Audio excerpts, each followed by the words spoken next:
4500 militaires français sont actuellement stationnés dans le Sahel-Sahara. Ils seront bientôt 4720 au Mali, au Burkina Faso, au Niger et au Tchad. Mais ils ne sont pas les seuls.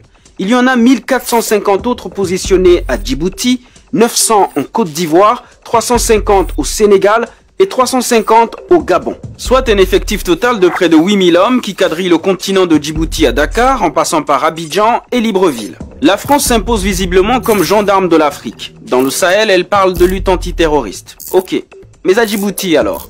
Et les éléments français au Sénégal? Et les militaires français au Gabon?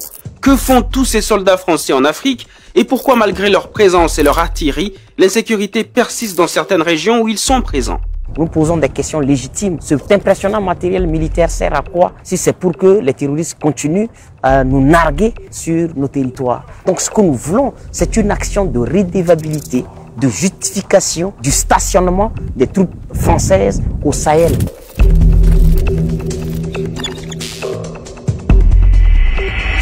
En 2013, la France entrait en guerre au Mali. La situation créée par l'occupation d'un territoire, le Nord Mali, par des groupes terroristes est insupportable, inadmissible, inacceptable. Au départ, l'objectif de la France était simple. Stopper les groupes armés qui contrôlaient déjà le nord et les empêcher de prendre aussi le sud et la capitale, Bamako. Ensuite, aider les pays ouest-africains à lutter contre le terrorisme. Vu que la situation s'était déjà compliquée avec la chute du guide libyen Mouammar Kadhafi, dans laquelle était impliquée la même France. Officiellement, c'était donc une mission antiterroriste. Mais ce que la France ne dit pas, c'est que c'était aussi et surtout pour protéger ses intérêts économiques et stratégiques. Comme c'est souvent le cas dans des pays comme le Gabon, le Sénégal ou Djibouti, où elle est présente depuis des décennies alors qu'il n'y a pas de terrorisme. Quand elle est intervenue avec l'opération précédente Serval au Mali en 2013, il y a un des généraux de l'armée française, le général Desportes, qui expliquait que selon lui, c'était une intervention tout à fait classique dans la mesure où il s'agissait de défendre des intérêts, notamment les intérêts uranifères au Niger voisin, où des prises d'otages avaient eu lieu par les groupes djihadistes implantés au Mali. Et donc, ça perturbait des intérêts importants et ces intérêts risquaient également d'être menacés dans d'autres zones si les prises d'otages se poursuivaient. Et des intérêts, les entreprises françaises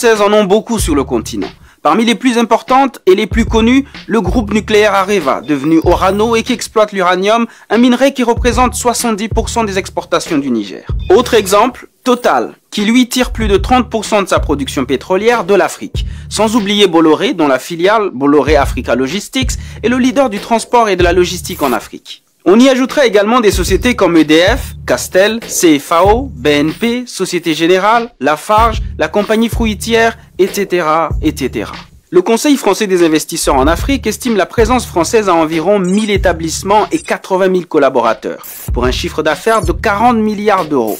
Des intérêts non négligeables, puisqu'ils représentaient en 2011 17% des exportations françaises. Et comme le soulignait clairement le rapport du Sénat français en 2013, l'Afrique est notre avenir. Un avenir possible grâce aux grandes entreprises comme Total, ancienne Elf, qui existent depuis l'époque coloniale. Et pour leur garantir la sécurité dans une région souvent instable, eh bien Paris a trouvé une bonne parade. L'armée française a conservé des hommes en Afrique depuis les indépendances pour sauvegarder ses intérêts, qui sont de plusieurs ordres, des intérêts parfois stratégiques, quand il s'agissait notamment de sécuriser l'approvisionnement en pétrole ou en uranium. Avec une dizaine de bases militaires et plusieurs points d'appui sur le continent, la France demeure ainsi le gendarme de l'Afrique. En 30 ans, elle y a mené une cinquantaine d'opérations militaires. De la Centrafrique au Mali, en passant par la Côte d'Ivoire et la Libye, elle dit vouloir rétablir la démocratie, chasser les djihadistes et maintenir la paix avec souvent l'aval des Nations Unies. C'est ce que Raphaël Granvaux appelle l'intérêt de puissance. Il s'agit pour la France de garder son rang, comme disent les hommes politiques, c'est-à-dire de justifier l'attribution d'un poste permanent au Conseil de sécurité des Nations Unies. Et pour mériter le maintien de ce poste, eh bien, il faut que la France soit capable, selon elle, de continuer à mener une politique expéditionnaire et intervenir dans sa sphère d'influence pour maintenir l'ordre. Et tout cela a évidemment un coût.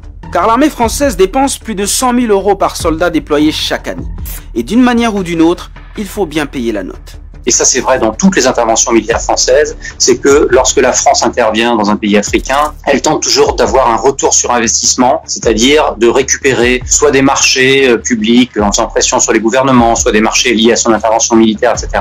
Et comme parfois le changement de régime peut menacer directement ses intérêts ou déstabiliser son précaré, il arrive que la France utilise sa présence militaire pour consolider les pouvoirs en place, quitte à massacrer des civils comme à Abidjan en 2004. La France s'est parfois montrée complice des crimes qui étaient commis par les forces armées de ces pays, complicité parfois active, où elle les accompagnait, et parfois, dans le cas de la Côte d'Ivoire par exemple, la France a été amenée elle-même à commettre des crimes de guerre ou des crimes contre l'humanité, contre des populations civiles. Et c'est toute l'ambiguïté de sa politique, mais qui lui assure du coup un avantage qu'aucune autre puissance n'a sur le continent. Dans son livre intitulé « Arrogant comme un Français en Afrique », l'essayiste Antoine Glaser qualifie cette politique de paternalisme postcolonial doublé d'arrogance. De quoi révolter certaines populations locales qui ne supportent plus la présence militaire française. Nous n'avons pas besoin d'importation d'hommes. Nous avons besoin d'une importation de technologies militaires de pointe. Nous avons besoin d'équiper et de doter nos forces armées nationales qui ne sont pas une coalition de fainéants. Ce sentiment anti-français vient surtout de l'inefficacité des interventions de son armée face à une menace qui s'amplifie. Depuis 2017, les zones d'action des groupes armés au Mali, au Burkina et au Niger se sont étendues. Leurs opérations se sont multipliées, comme le montre la récente attaque contre des villages du nord du Burkina Faso qui a fait au moins 36 morts, la prise du poste d'Indeliman avec 49 soldats maliens tués et l'armée nigérienne qui a subi ses plus lourdes pertes à Chinagoder avec au moins 89 soldats tués. Selon moi, c'est une présence qui est contre-productive vis-à-vis même des objectifs qu'elle se fixe, qui renforce la présence de ces groupes djihadistes, qui leur donnent du grain à moudre puisqu'ils prétendent lutter contre une force d'occupation étrangère, et que son inefficacité, effectivement, provoque un ressentiment grandissant dans la population, qui ne se sent pas du tout protégée parce qu'il y a des massacres récurrents. La population ne se sent pas non plus protégée par son propre gouvernement, puisqu'il délègue à une force étrangère la question de la sécurité de son territoire. Et le fait que depuis la fin des indépendances, la France continue à intervenir dans ces pays africains, effectivement, permet aux autorités politiques de s'exonérer de leurs responsabilités. Il y a une volonté parfois délibérée de confier les clés de sa propre sécurité à l'armée française. Et cela arrangerait bien certains présidents africains qui se servent de cette situation, soit pour se maintenir au pouvoir, soit parce qu'ils n'ont pas le courage de dire à la France de partir. Il y a effectivement une sorte de collusion et un partage d'intérêts entre certaines classes politiques africaines et classes politiques françaises, mais qui ne reflètent pas les intérêts ni de la population française ni de la population africaine. L'autre raison avancée par la France et ses alliés africains pour justifier sa présence militaire, c'est la formation des armées nationales ou multilatérales. Mais Raphaël Granvaux constate que cela fait 60 ans que l'armée française est présente en Afrique par le biais de sa coopération militaire, avec pour prétexte de rendre ces armées-là indépendantes. Quand on regarde de près les scénarios d'entraînement, par exemple, de ces armées pour les former, il s'agit toujours en réalité de les maintenir dans une position subalterne. Il s'agit de les former, mais de les former pour qu'ils continuent à intervenir aux côtés de l'armée française, qui n'entend pas, en dépit de ce qu'on peut entendre quelquefois, du tout se retirer de cette région. Mais jusqu'à quand la France restera-t-elle ?